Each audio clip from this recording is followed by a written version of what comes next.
Good morning. Welcome to the news update. Babatunde Bolatito is my name.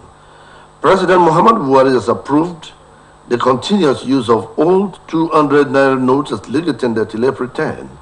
The president made this known during an address to Nigerians. He also apologized to Nigerians over the difficulties experienced in accessing the scarce new naira notes.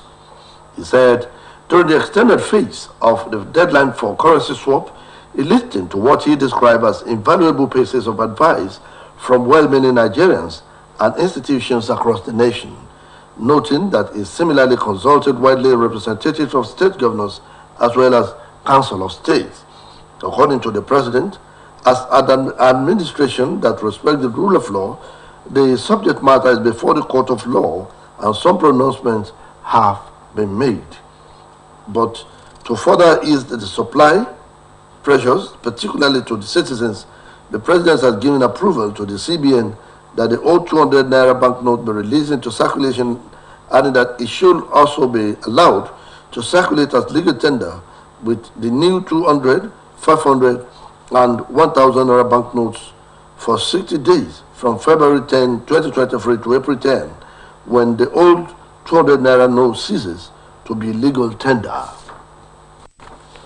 Meanwhile, a civil society organization, the Center for Social and Economic Rights, has faulted President Muhammad Buhari for affirming only the old 200 naira notes as valid legal tender as against the old 500 and 1,000 naira notes, describing such pronouncements as not only unfortunate but equally contempt of courts.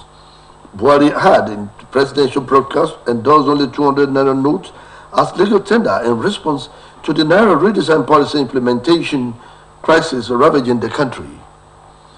The right group gave this position in a statement issued by its executive director, Nelson Ekujumi, saying it was a loss as to where the 1999 Constitution of the Federal Republic of Nigeria, the president derived the power to override the pronouncement of the Supreme Court via a presidential broadcast. Recall that the Supreme Court had, in its earlier ruling, dismissed the February 10, 2023 deadline set by the Central Bank of Nigeria, saying both the old and new